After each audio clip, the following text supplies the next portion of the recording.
안녕하세요. 저는 평범한 주부입니다. 제가 오늘 들려드릴 이야기는 저희 가족에 관련된 이야기인데요.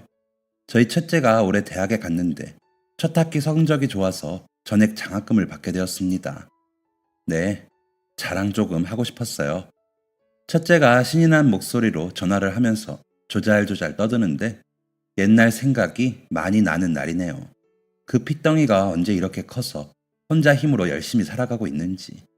첫째가 태어나기도 전에 옛날 이야기를 좀 적어보려고 합니다. 저희 집은 대대로 양조장을 운영했습니다. 원래 간장, 식초 같은 장 담그시다가 아버지 때부터 술을 담그기 시작하셨는데 그게 시기를 잘 타서 좀 잘 됐습니다. 이런 얘기하기 좀 부끄럽지만 잘 사는 집안이었어요.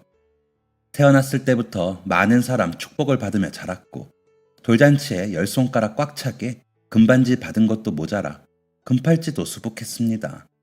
그 정도로 저희 부모님 주변에 사람도 많았고 좋은 인연도 많았죠. 어렸을 때부터 정말 남부럽지 않게 하고 싶은 거 다 하면서 살았던 것 같습니다.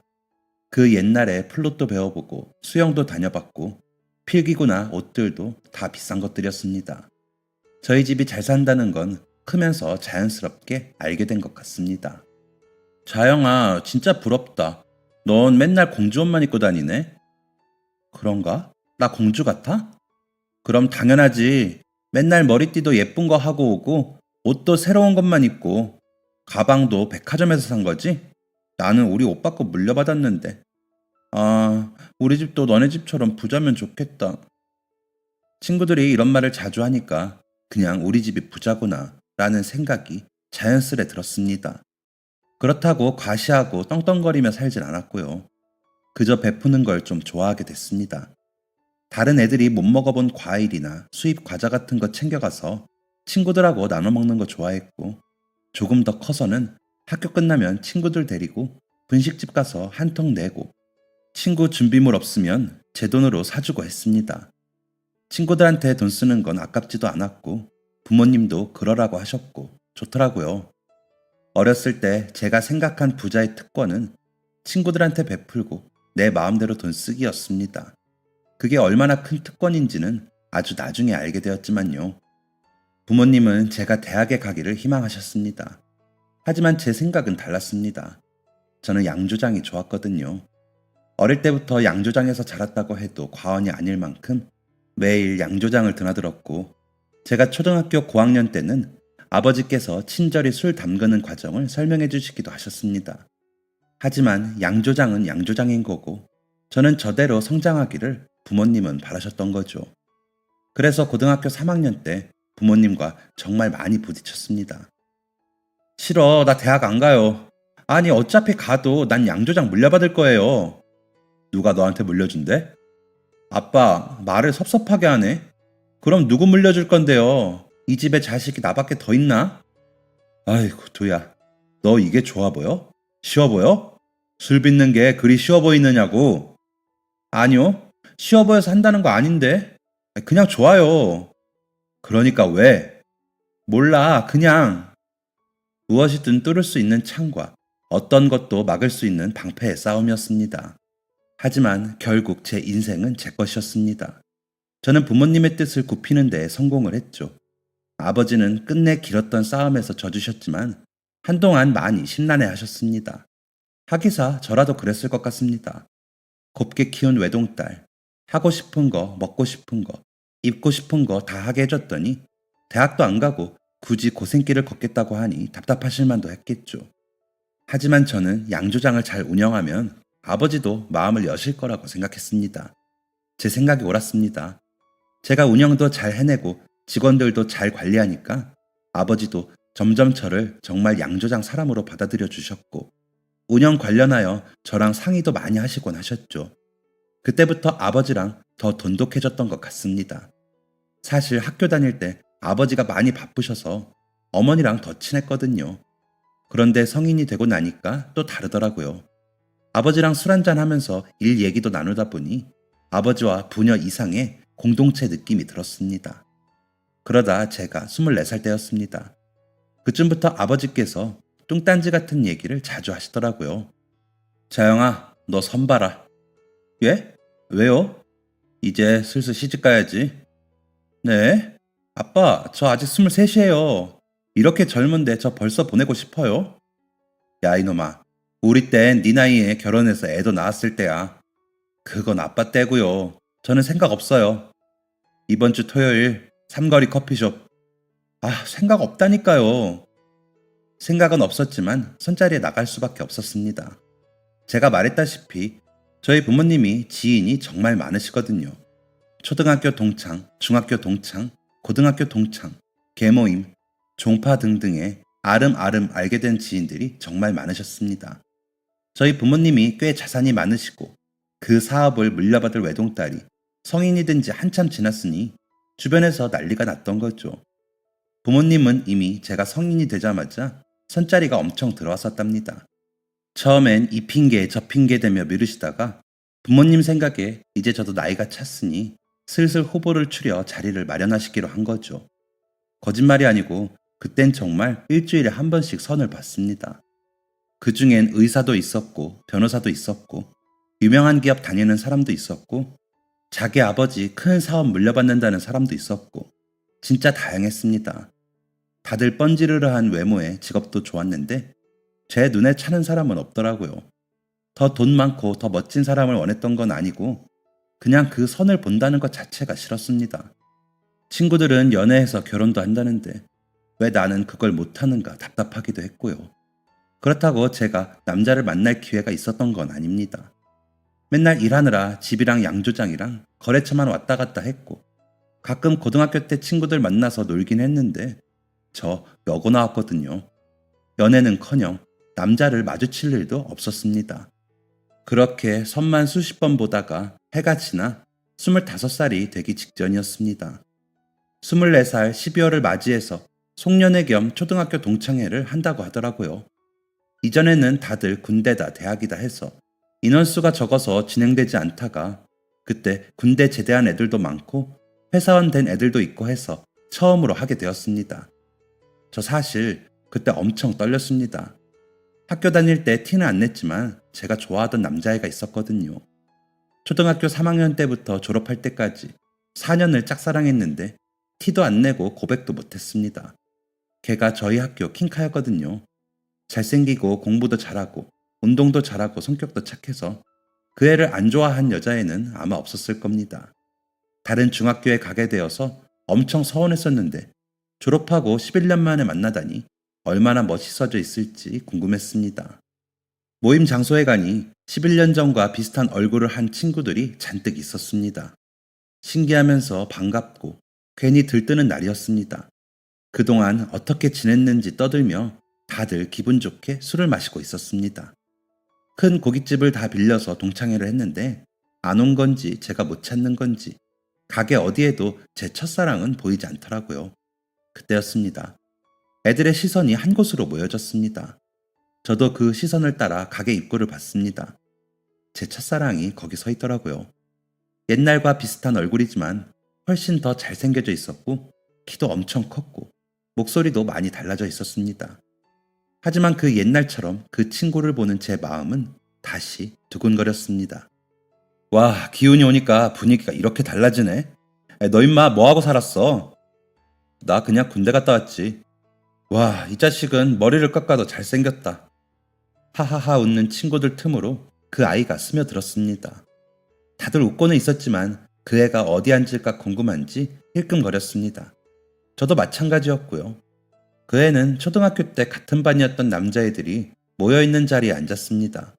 그런데 자리에 딱 앉다가 저랑 눈이 마주쳐 버렸습니다. 그 애가 저를 보며 안녕이라고 한 건 아마 저만 본 것 같았습니다. 갑자기 얼굴이 빨개진 저는 고개를 돌려버렸고 의식이 되지만 의식하지 않는 척을 하며 자리를 이어갔습니다. 어느 정도 배를 채우고 몇몇 친구들은 얼큰하게 취해가던 중 누가 제 맞은편에 털썩 앉았습니다. 기훈이었습니다. 안녕? 왜 내 인사 안 받아줘? 아닌데. 미안, 못 봤나 봐. 예쁘다, 여전히. 나? 나? 응, 그때처럼 공주 같아.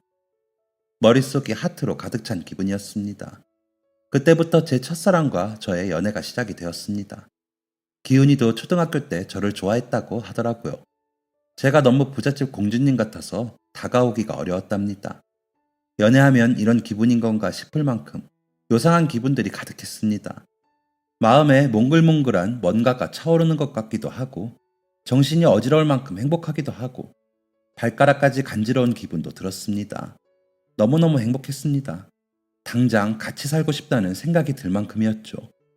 그래, 어차피 부모님 결혼하라고 하시니까 빨리 결혼을 해야겠다고 생각했습니다. 그런데 역시 저는 부모님 손바닥 아니었나 봅니다. 너 요즘 만나는 사람 있지? 어? 아빠가 그걸 어떻게 알아요? 어떻게 알긴. 네 얼굴에 써있구만. 뭐 하는 사람이야? 그냥 회사원이요. 그냥 회사원? 무슨 회사? 회사가 그냥 회사지 뭐예요? 뭐? 너 어디 이상한 놈 만나고 다니는 거 아니야? 무슨 말이에요. 그런 거 아니거든요. 이번 주 주말에 집으로 불러. 그렇게 갑작스럽게 남자친구를 부모님에게 소개하게 되었습니다. 좀 당황스럽긴 했지만 언젠가는 만나야 했으니까 차라리 잘 됐다 싶었죠. 그 주 주말 남자친구는 양복을 입고 머리도 깔끔하게 넘기고 잔뜩 긴장한 채 저희 집에 왔습니다. 아버지는 좀 무서운 표정을 하고 계셨고 어머니는 맛있는 밥을 차려주셨습니다. 남자친구가 말도 잘하고 제 칭찬도 많이 해줘서 분위기가 좀 풀리고 있었습니다. 자네, 다니는 회사가 어딘가? 거기서 하는 일은 뭐고? 저 완구회사 영업하고 있습니다. 영업? 자네 대학은 나왔고? 영업이라는 말에 아버지가 인상을 쓰시더라고요. 저도 안 나온 대학의 유무를 왜 묻는 건지 이해할 수가 없었습니다. 아니요, 고등학교 졸업하고 바로 군대 다녀온 후에 취직했습니다. 그렇구만. 그 회사에서 연봉은 얼마나 받나?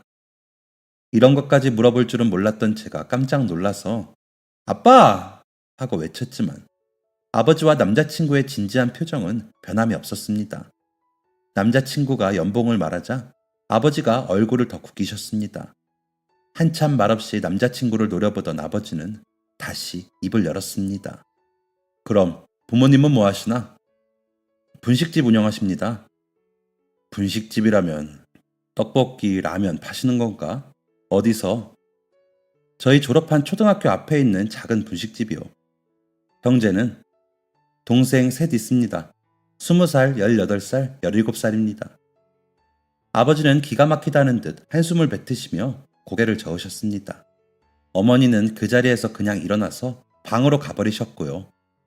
당장 돌아가게. 그리고 다시는 내 눈앞에 띄지 말게. 아빠, 그게 무슨 말이에요? 내 남자친구한테 왜 그렇게 말해?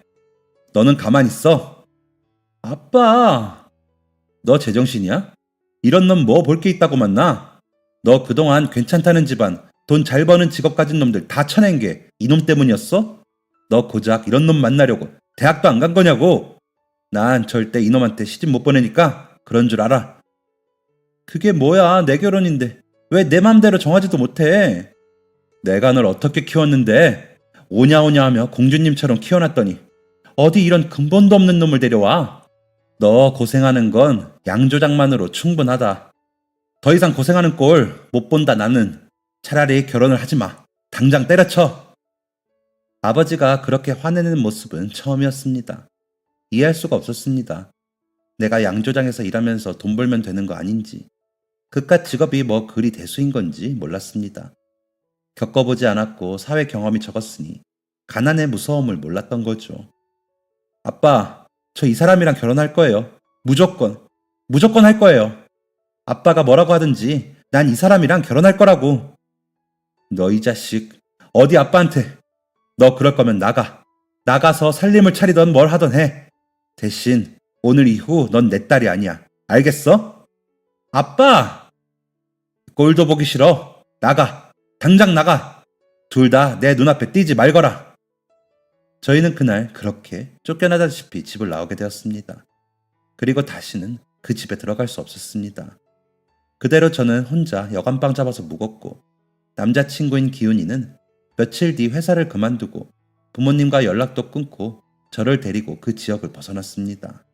저희 부모님이 남편 부모님도 찾아갔었거든요. 당신네 아들 좀 말리라면서. 그래서 시부모님도 남편한테 그만 헤어지라고 성하셨다고 합니다. 남편도 그 때문에 지쳤던 거죠. 사실 겁이 나긴 했습니다. 평생 부모님의 보호 속에 살아온 제가 뭘 할 수 있을지 무서웠죠. 하지만 기훈이 제 남편과 함께라면 그 어떤 것도 두렵지 않았습니다. 거기에 어리다는 무모함까지 더해져서 연고도 없는 곳에 살림을 차리는 게 가능했던 것 같습니다.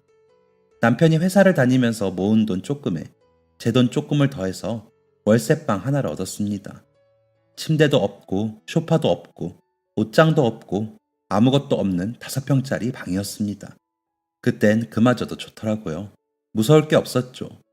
그리고 그렇게 허전한 살림을 차린 지 2달 만에 제가 임신을 했다는 사실을 알게 되었습니다. 벌써 4개월이라고 하더라고요. 저는 정말 뛸 듯이 기뻤는데 남편은 좋아하는 것도 잠시 걱정이 많아 보였습니다. 왜? 안 좋아? 좋지. 너무 좋은데. 이런 환경에서 아이를 낳고 싶진 않아. 그럼 어떡해?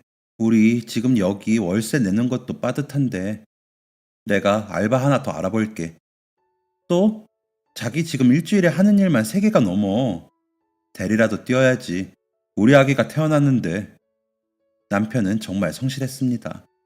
아무것도 없는 새로운 지역에서 살림을 꾸린 지 1달 만에 새로운 직장을 얻기도 했습니다. 작은 회사의 계약직 직원이었는데 그땐 찬밥 더운 밥 가릴 처지가 아니었습니다. 남들 출근할 때 출근해서 퇴근 시간 잘 맞춰주니 그것만으로도 황송할 따름이었죠. 일주일에 2번 출근하기 전에는 우유 배달도 했습니다. 그리고 가끔 퇴근 후에 고깃집에서 일손 부족하다고 연락 오면 가서 일하기도 했습니다. 그러더니 아기가 생겼다는 말에 대리운전까지 하더라고요. 정말 이 사람 잠은 잘 자는 건가 싶을 만큼 열심히 노력해줬습니다. 하지만 월세를 살아서 그런가 밑빠진 독에 물붓기처럼 돈이 모이질 않더라고요. 세도 내야 하고 아무것도 없는 살림살이 하나둘 사야 하고 산부인과 가려면 병원비도 있어야 하고 밥도 먹어야 하고 빈곤한 삶이 나아지질 않았습니다. 곧 태어날 제 아기를 위해 유모차도 사고 침대도 사고 예쁜 옷도 사주고 싶은데 저에게 그런 사소한 것들조차 다 사치였죠. 결국 저는 5평짜리 단칸방에서 아기를 키웠습니다. 너무너무 예쁜 딸이었습니다. 세상 무엇과도 바꿀 수 없는 딸이었지만 그만큼 힘들었던 것도 사실이었습니다. 산후조리 같은 건 꿈도 못 꿨고 혼자 너덜거리는 힘없는 손목으로 애기 천기저귀를 빨았습니다. 분유값이 없으니까 어떻게든 모유수유 오래 하려고 가슴을 쥐어짰습니다. 그런데는 또 방음도 안 되니까 앞집 옆집 사람들한테 욕도 무지하게 먹었습니다. 이런 곳에서 애 키울 거면 무슨 생각으로 낳았냐면서 모진 말도 들어봤습니다. 남편도 남편 나름대로 밖에서 힘들게 돈 버는데 저희 그래도 한 번을 싸우지 않았습니다. 서로 믿고 위하고 끌어주면서 더 돈독해졌습니다. 제가 그렇게 아등바등 아끼고 남편도 열심히 일하니까 돈이 조금씩 모이긴 하더라고요. 악착같이도 모았지요. 아이 3살 때 드디어 전셋집 구할 만큼 돈을 모아 단칸방에서 나갈 수 있었습니다. 거의 다 대출이었지만 그래도 행복했습니다. 이제 정말 집다운 집에서 살 수 있겠구나 했습니다. 새집 이사가고 가구 들여놓고 살림살이 장만하니 좀 살겠더라고요. 그런데 그때 남편이 이런 말을 했습니다. 그래도 아버님한테 우리 송이 보여드려야 하지 않을까? 연 끊기로 작정하고 연락도 안 하는데 꼭 보여드려야 하나? 그래도 어떻게 부모 자식 간의 연을 끊을 수가 있겠어. 계속 마음이 불편하더라고. 우리 부모님한테는 몇 번 다녀왔었잖아. 첫 아이 낳고 애 돌쯤 되었을 때 시부모님께 한 번 다녀온 적이 있었거든요. 그래도 결혼해서 애까지 낳았는데 계속 나 몰라라 하는 건 아닌 것 같아서 남편이랑 상의 끝에 다녀왔었습니다. 시부모님이 뭐 싫은 소리 하시거나 하진 않으셨고 미안하다고 하시더라고요. 남편이 동생들도 많아서 시부모님이 계속 일을 하셔야 하는 상황이고 저희한테 도움을 못 주시니까 미안하다고, 잘 살라고 돈을 줄 순 없어도 가끔 밥 한 끼 해줄 테니 들리라고 하시더라고요. 그렇게라도 뵈니까 마음이 편해졌었습니다. 저희가 뭘 바라고 찾아간 것도 아니고 그냥 도리라고 생각해서 간 건데 따뜻하게 맞아주셔서 감사했죠. 하지만 저의 부모님은 달랐습니다. 아버지 성격상 어디로 오냐고 다 뒤집으실 게 분명하고, 어머니는 제가 이렇게 산다는 걸 알면 뒷목을 잡을 수도 있는 일이었죠. 그래서 내키지 않았습니다. 그냥 계속 모른 척, 없는 척 하면서 살고 싶었죠. 자영아, 네가 우리 부모님께 도리 지켰듯이 나도 그러고 싶어. 그래야 내 마음이 조금은 편해질 것 같아. 우리 이제야 사람 사는 것처럼 살고 있잖아. 그러니까 아버님, 어머님 찾아뵐 용기도 나는 것 같아.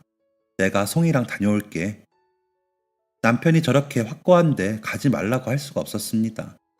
결국 알겠다고 했고, 남편은 3살 된 첫째와 제 부모님이 사는 곳으로 갔습니다. 저는 가지 않았어요. 아직은 볼 용기가 나지 않았거든요. 버스에서 내렸다는 전화를 마지막으로 남편과 2시간이 넘게 연락이 되지 않았습니다. 무슨 일이 생긴 건가 싶던 차에 집 문이 열리더라고요. 뭐야? 왜 이렇게 빨리 와? 그게 남편의 말에 기가 막혔습니다. 아이랑 1시간 넘게 버스 타고 걸어서 저희 부모님 집에 도착을 했대요. 가서 벨을 누르고 남편이 자기소개를 하고 딸아이랑 같이 왔다니까 아버지가 고래고래 소리를 치셨답니다. 이 녀석이 여기가 어디라고 와? 뭐? 애를 낳아? 제정신이 아닌 줄 알고 있었지만 이게 부모 몰래 살림 차리고 애를? 나는 자영이 그거 어떻게 사는지 안 궁금하고 자네는 더더욱 안 궁금하고 애도 전혀 안 궁금하니까 다시는 찾아오지 말게. 절대 다시는. 밖으로 나오지도 않고 인터폰으로 소리만 지르며 문전박대를 했다는 겁니다. 그래도 남편이 애랑 힘들게 간 건데 나와는 보지 하는 생각에 속이 상하더라고요. 당신 이제 거기 다신 가지 마. 그러게 내가 가지 말랬잖아. 내가 그럴 줄 알았어. 우리 아버지가 어디 남 좋은 소리 하는 사람이야? 그래도 애도 있는데 어떡해. 됐어. 가지 마 그냥. 그렇게 다시 한번 부모님의 존재를 지우며 살아갔습니다. 그러던 중 곧 둘째를 임신하게 되었고 첫 아이가 5살이 되던 해에 둘째를 낳았습니다. 첫째 때보다는 여유가 생긴 것 같기도 하고 둘을 데리고 있자니 몇 배로 힘이 든 것 같기도 해서 첫째 5살 때는 유치원에 보내기로 결심을 했습니다. 유치원 배정받고 입학 앞두고 운동화도 사고 필통도 사주는데 괜히 제가 들뜨더라고요. 내가 벌써 학부모가 되는 건가 싶기도 하고 언제 이렇게 컸나 신기하기도 하고요. 여보, 송이 미아방지 목걸이 같은 건 안 해도 될까? 회사 사람들이 말해주더라고. 그런 거 하나 해줘야 한다고. 맞아. 안 그래도 오늘 금은방 가서 보긴 했는데 너무 비싸더라고. 아무거나 해주면 알러지 생길 텐데 내가 좀 더 찾아볼게. 들뜨는 것도 잠시. 유치원 가기 전에 필요한 게 맞구나 싶으며 목걸이 아니면 팔찌라도 해줘야 하나 찾아보고 있는데 며칠 뒤 제가 거실에서 둘째 젖을 먹이는데 첫째가 목걸이 하나를 들고 왔습니다. 송이야, 그게 뭐야? 엄마 거. 아이한테 목걸이를 받아들고 살펴보니 제가 어릴 때 했던 목걸이였습니다. 중학생 때인가 아버지 졸라서 샀던 것 같은데 언제 가져왔는지도 모를 이 목걸이를 아이가 제 화장대에서 찾아낸 겁니다. 얇은 줄에 동그란 달 펜던트가 있는 목걸이였거든요. 뒤에 전화번호 3글자리도 충분한 듯 보여서 마침 잘 됐다 싶었습니다. 저는 그 목걸이 뒷면에 아이 이름과 제 번호를 새기고 미아 방지 목걸이로 해주었습니다. 아이가 엄청 좋아하더라고요. 그때부터 아버지 생각이 조금 났습니다. 잘 지내고 계신 건지, 양조장 운영은 잘 되고 있는지, 귀찮게 하던 거래처는 잘 해결됐는지, 어머니는 식사는 잘 하시는지, 제 삶의 여유가 좀 생기니까 부모님 생각이 많이 나더라고요. 그런 제 마음을 읽었는지 고맙게도 남편이 먼저 얘기를 꺼내 주었습니다. 어머님, 아버님께 한번 다녀올까? 나 사실 용기가 없어. 나 용서해 주지도 않으실 것 같고 무서워. 내가 다녀올게. 내가 애들하고 다녀올게. 설마 지난번처럼 문전박대 하시진 않으시겠지? 남편은 다시 한번 용기를 내서 아이들과 함께 저희 부모님 댁을 찾아갔습니다. 덩달아 긴장이 되더라고요. 이번에도 예전처럼 도착했다는 전화를 마지막으로 연락이 없었습니다. 이번엔 잘 만나서 얘기를 하고 있는 거 아닐까 생각하고 있는데 전화가 울렸습니다. 남편이 아니었습니다. 여보세요? 이기훈님 배우자분 되시죠? 여기 병원인데요. 머릿속이 웅웅 울렸습니다. 지금 대체 무슨 일이 일어난 건지 눈물이 차올랐습니다. 저는 바로 집에서 뛰어나가 택시를 잡고 남편이 있다는 병원으로 향했습니다. 어디서 시끄러운 소리가 들려 귀 기울여 보니 저희 애들이더라고요. 애들이 간호사분들과 실랑이를 하고 있었고 남편의 모습은 보이지 않았습니다. 아이들이 저를 보자마자 울면서 뛰어왔습니다. 아이들을 꼭 껴안고 두리번거리니까 간호사분이 다가왔습니다. 이기훈님 보호자세요? 네. 그이는 어디 있어요? 지금 수술 중이세요. 앞으로 2~3시간은 더 걸릴 것 같아요. 수술이요? 전화로는 다리를 조금 다쳤다고만. 네, 골목길에서 승용차랑 부딪히고 오셨는데 와서 검사해보니까 수술이 급한 상황이더라고요. 외과 교수님 오셔서 지금 수술 중이에요. 심각한 건 아니죠? 수술 맞춰봐야 결과 알 것 같아요. 그나마 다행인 건 다리만 다치시고 다른 곳은 멀쩡하다는 거예요. 그리고 아이들도 상처 하나 없이 멀쩡해요. 사고 당하셨을 때 아이들을 꼭 안고 계셨다고 하시더라고요. 정말 다행이에요. 눈물이 끝도 없이 흘렀습니다. 이제 좀 살만한가 싶었는데 이런 일이 생긴다니. 갑자기 교통사고라니 너무 혼란스러웠습니다. 3시간 뒤 남편의 수술은 잘 끝났지만 잘 끝난 게 아니었습니다. 남편은 평생 다리를 절게 되었습니다. 우리한테 왜 이런 일이 생긴 건지 너무 억울해서 가슴을 치며 울었습니다. 그리고 제 아버지가 더 원망스러워지더라고요. 제 남편이 그날 아버지를 찾아가서 또 문전박대를 당했답니다. 애 둘을 데리고 거기까지 갔는데 얼굴 한 번 안 내비치고 돌아가라고 했대요. 그렇게 돌아오는 길에 남편은 사고를 당한 거고요. 남편이 다친 게 아버지 탓이 아닌 건 당연히 잘 알지만 그래도 원망스러웠습니다. 원망할 대상을 그렇게라도 정해야 마음이 좀 나아질 것 같았습니다. 남편은 더 이상 일을 할 수 없었습니다. 다리 저는 사람이 영업하러 온다면 누가 좋게 보겠어요. 그나마 다행인 건 회사에서 남편 사정을 딱하게 여겨줘서 저희 집 근처 매장에 파트타임 아르바이트를 소개해 주었습니다. 문구점 관리하고 카운터 보는 일 몇 시간 뿐이었지만 그마저도 감지덕지였습니다. 더 이상 대리를 뛸 수도 없었고 우유 배달도 할 수 없었습니다. 이제 이 집안의 가장은 제가 되어야만 했습니다. 정말 막막하고 무섭더라고요. 사실 양조장 일 말고는 일 한번 해본 적 없던 제가 무슨 일을 할 수 있겠나요? 일단 닥치는 대로 해보자 싶었는데 막상 또 번듯한 회사 하나 구하는 건 아예 불가능하더라고요. 제가 대학을 나온 것도 아니고 30 넘도록 경력 한 줄도 없고 심지어 아르바이트 이력도 없으니 면접조차 보기 힘들었습니다. 그래서 찾다 오후에 마트 일을 했고 마트 일 끝나면 동네 감자탕 가게 가서 설거지만 2시간 하다가 집에 갔습니다. 평일 오전엔 남편이 문구점 일을 하니 사실상 직장을 구한다고 해도 출근하기 어려운 상황이었습니다. 둘째가 아직 어렸거든요. 그런데 아마 신이 있다면 저희가 신에게 큰 잘못을 했나 봅니다. 왜 그렇게 불행만 주는 건지 둘째가 좀 아팠습니다. 심각한 건 아니었고 둘째가 5살 때였는데 감기인 줄 알고 병원에 갔더니 폐렴이라고 하더라고요. 얼른 대학병원 가보라고 하는데 그땐 진짜 하늘이 무너지는 줄 알았습니다. 생전 처음 들어보는 바이러스 이름들에 약 종류도 엄청 많고 입원도 해야 한다고 했습니다. 아기가 입원하면 당연히 부모가 상주에 있어야 하잖아요. 남편이 무급휴가 낼 수 있다고 하길래 남편이 아이랑 병원 들어가고 저는 첫째 케어하며 일하기로 했습니다. 그런데 애가 아픈데 돈 걱정을 하게 되더라고요. 보험은 잘 나올지 전화해보고 입원비는 얼마인지 찾아보고 얼마나 있어야 하는지 알아보고 그때 참 힘들었습니다. 폐렴은 초기에 잡아야 한다는데 제가 일하느라 애들한테 신경을 못 써줘서 그런지 이미 양쪽 폐 상태가 좋지 않은 상황이라고 하더라고요. 그래서 입원 기간도 길었고 입원 후에도 통원 치료하면서 계속 경과 살폈습니다.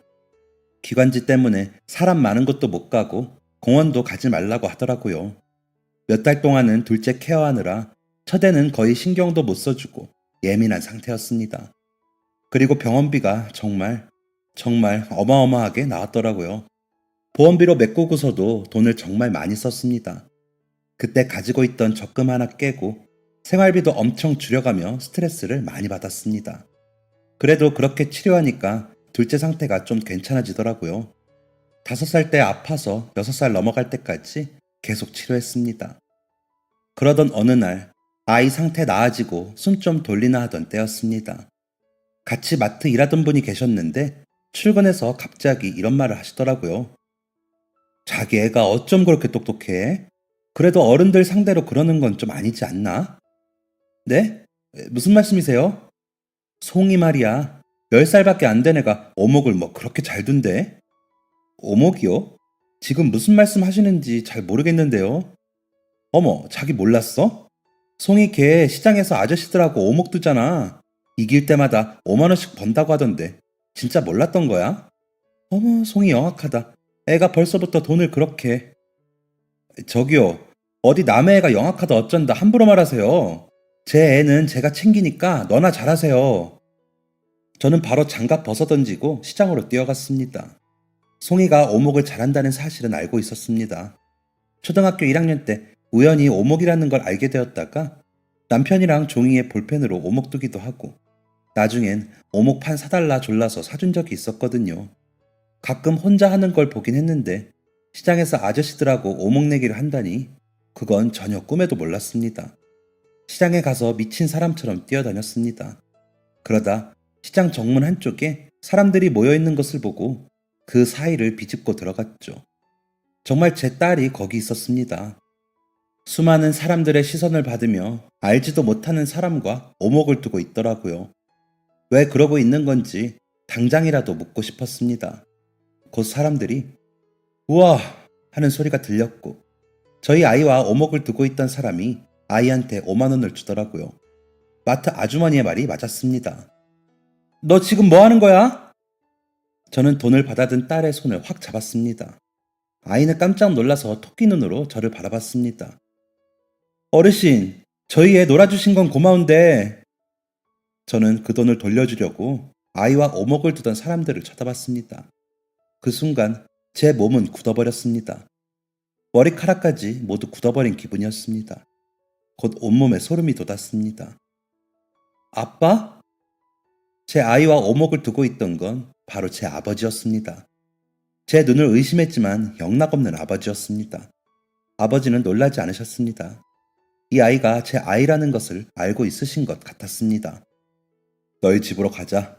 얘기 좀 하자꾸나. 아버지가 천천히 자리에서 일어나셨습니다. 알 수 없는 감정들이 치밀었습니다. 화도 났고 원망스럽기도 했고 그립기도 했고 서운하기도 했습니다. 하지만 전 아이의 손을 꼭 잡고 아버지를 따라 걸을 수밖에 없었습니다. 집에 있던 남편도 아버지를 보고 깜짝 놀랐습니다. 아버지는 남편의 다리를 보고 눈을 질끈 감으셨습니다. 저희는 어색하게 자리를 마련했습니다. 남편이 집에 있는 찻잔 중 가장 좋은 찻잔에 커피를 타왔습니다. 아빠, 이게 어떻게 된 건지 말해주세요. 왜 거기서 우리 송이랑 오목을 두고 있었는지, 언제부터였는지, 우리 송이 내 자식인 거 알면서 왜 모른 척 했는지 말해주세요. 아버지는 커피를 한 모금 드시고 천천히 입을 여셨습니다. 아버지는 저를 많이 사랑한다는 말을 하시며 얘기를 시작하셨습니다. 아버지가 할아버지께 양조장을 물려받을 때 아버지는 사실 양조장을 하기 싫으셨답니다. 아버지는 글을 쓰고 싶으셨대요. 작가가 되는 게 꿈이었죠. 하지만 할아버지는 그런 돈도 안 되는 꿈 접으라고 성하셨답니다. 그러다가 어머니와 결혼을 하시고 저를 낳게 되었는데 그때 확신을 하셨대요. 양조장 일이 좋던 싫던 무조건 해야겠다고요. 저를 먹여 살리려면 글 따위는 안 써도 상관없으셨대요. 그렇게 꿈까지 포기하고 잠을 줄여가며 사랑하는 저를 키우셨답니다. 해달라는 거 다 해주며 정말 공주처럼 저를 키우신 거죠. 그런데 제가 지금의 남편과 결혼한다고 하니까 너무너무 속이 상하셨대요. 그렇게 고생해서 키웠는데 아무것도 없는 집안에 능력도 없는 남자와 결혼을 한다고 하니 고생길이 훤히 보여서 싫으셨던 거죠. 저를 쫓아내실 때도 사실 마음이 찢어지셨답니다. 그땐 그렇게 화내면 제가 남편과 헤어지고 마음을 잡을 줄 알았대요. 하지만 아니었던 거죠. 내일이면 들어오겠지. 또 내일이면 오겠지 하면서 보내셨대요. 제가 정말 살림 차리고 살 줄은 모르셨답니다. 얘가 살아는 있는 건지, 대체 어디서 뭐하고 사는 건지 궁금해서 연락을 해볼까 말까 고민하다가 타이밍을 놓치시고 시간은 하염없이 흘렀대요. 그러다가 시부모님이 아버지를 찾아갔답니다. 저와 남편이 아이를 데리고 시부모님을 만난 걸 아버지가 알게 되신 거죠. 저희 동네가 크지 않고 또 남편이랑 제가 초등학교 동창이라 부모님들끼리도 건너 건너 다 아시는 사이거든요. 특히나 저희 부모님은 모르시는 분들이 없었고요. 시부모님도 입국 닫고 계시기 마음이 불편하니까 저희 아버지를 찾아갔던 겁니다. 아버지는 그 얘기를 듣고 더 화가 나셨대요. 딸이 자신은 보러 오지 않으면서 시댁에는 찾아가니 얼마나 괘씸하셨겠습니까? 그래서 남편이 처음 첫째랑 아버지를 찾아갔을 때 그렇게 문전박대를 하셨던 겁니다. 두 번째 애들 둘을 데리고 갔을 땐 잠시 고민하셨대요. 들어오라고 할까 말까. 그런데 끝까지 저는 안 찾아가니까 그게 또 괘씸해서 돌아가라고 하셨다는 겁니다. 우리 송이는 어떻게 만나게 되신 거예요?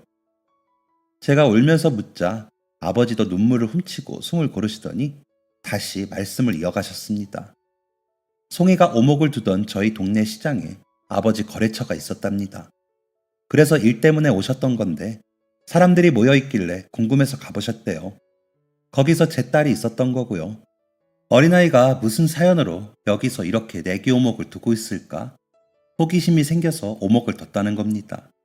막 시작하려는데 제 딸 목에 익숙한 목걸이가 걸려져 있더래요. 목걸이가 참 예쁘구나. 그쵸? 저희 엄마가 주신 거예요. 엄마가 어렸을 때 하셨던 거래요. 그래? 아버지는 기시감이 들어서 아이에게 부모님에 대해 물어봤다고 했습니다. 저희 애가 처음엔 입을 꾹 닫더래요. 모르는 사람한테 그런 거 말하면 안 된다고. 그래서 아버지가 거의 매일같이 찾아오셨답니다. 처음 보는 꼬마인데도 익숙한 게 이상하더래요. 저희 애도 나중엔 저와 남편, 동생에 대해 얘기를 해줬답니다. 엄마랑 아빠랑 동생이랑 살고 있고 부모님은 두 분 다 바쁘다고 했대요. 원래는 아빠만 바빴는데 아빠가 할아버지 집에 다녀오는 길에 차 사고를 당해서 다리 수술하고 잘 못 걷는다고도 했답니다. 그때 할아버지가 문을 열어줬으면 아빠는 안 다쳤을 것 같다고도 했대요. 그때부터 엄마가 너무 바빠져서 속상하다고 하면서 동생이 아픈 것도 말했다더라고요. 동생이 폐렴에 걸려서 너무 아파서 병원에 계속 입원해 있는다고. 엄마는 맨날 밤 늦게까지 일하고 와서 통장이랑 가계부 본다고. 그래서 제 아이가 오목을 둔다고 했대요. 보탬이 되려고 자기 동생 병원비를 벌어보려고 시장에서 오목 내기를 한다는 겁니다. 모든 사연을 들은 아버지가 확신에 찬 마음으로 엄마 이름을 물어봤대요. 엄마 이름이 혹시 권자영이니? 아이가 고개를 끄덕이자 아버지는 눈물을 참을 수가 없어 자리를 벗어났다고 하셨습니다.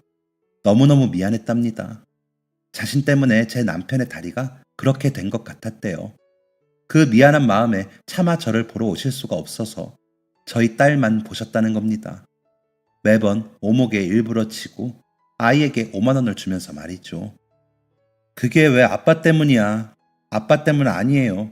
아니야. 아니다. 미안하다. 내가 미안해. 내가 그렇게 보내지 말걸. 아니 애초에 너희 사이에 허락할걸. 그럼 이렇게 힘들었을 일도 없었을 테고. 미안하다 자영아. 미안하네 이서방. 오랜만에 만난 아버지의 얼굴과 손엔 주름이 많이 늘어 있었습니다. 아버지는 주름진 손으로 눈물을 닦으며 어깨를 축 늘어뜨리셨습니다. 그날 저도 아버지도 남편도 정말 많은 눈물을 흘린 날이었습니다. 그날 이후 많은 고민과 상의 끝에 저희 가족은 원래의 고향으로 돌아가기로 했습니다. 그리고 저와 남편은 제대로 양조장 물려받을 준비를 하기로 했습니다. 아버지는 남편에게 많은 사과를 했고 다시 수술할 수 있는 방법이 있는지 적극적으로 알아봐 주셨습니다. 결국 수술 한 번을 더 하고도 큰 성과가 없었지만 남편은 익숙해져서 정말 괜찮다고 하더라고요.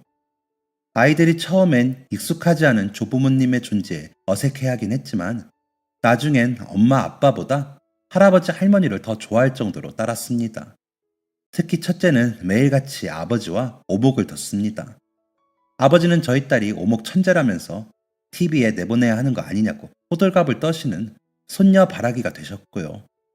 근처 사시는 시부모님들도 자주 찾아뵙고 있고 모든 게 다 순조로웠습니다.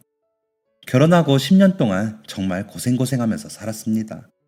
5평짜리 집에서 세 식구가 살아보기도 했고 손님들한테 욕먹어가며 마트에서 일도 해보고 혼자 애 둘 키우며 하루에 잠 2시간도 못 자보고 돌아보니 참 열심히도 살았구나 싶습니다. 다시 부모님의 품으로 돌아갔고 경제적 여유는 생겼지만 절대 자만하지 않고 전처럼 알뜰하고 성실하게 살았습니다. 그리고 또 10년이 지난 지금 남편과 제가 양조장 운영을 하고 있습니다. 그렇다고 아버지의 간섭이 사라진 건 아닙니다. 저희가 넘겨받은 지 벌써 2년이 넘었는데도 매일같이 오셔서 잔소리를 하십니다. 이제 어머니랑 여행도 다니고 하시라니까 양조장을 떠나면 마음이 불편하시답니다.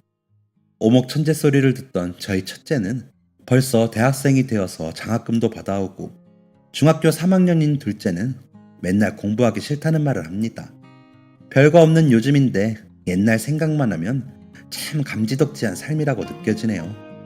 저희 가족은 지금 너무너무 행복합니다. 앞으로도 쓸데없는 자존심과 오해로 서로를 상처주고 멀어지게 하는 일은 절대 없을 거라 다짐합니다. 가족일수록 더 노력해야 한다는 말이 무슨 말인지 잘 알겠더라고요. 저희 가족의 앞날에 행운만이 가득하기를 매일 기도하고 열심히 살겠습니다. 감사합니다. 지금까지 사연 들어주셔서 감사합니다. 사연이 재밌으셨다면 구독과 좋아요를 눌러주세요. 감사합니다. 안녕히 계세요.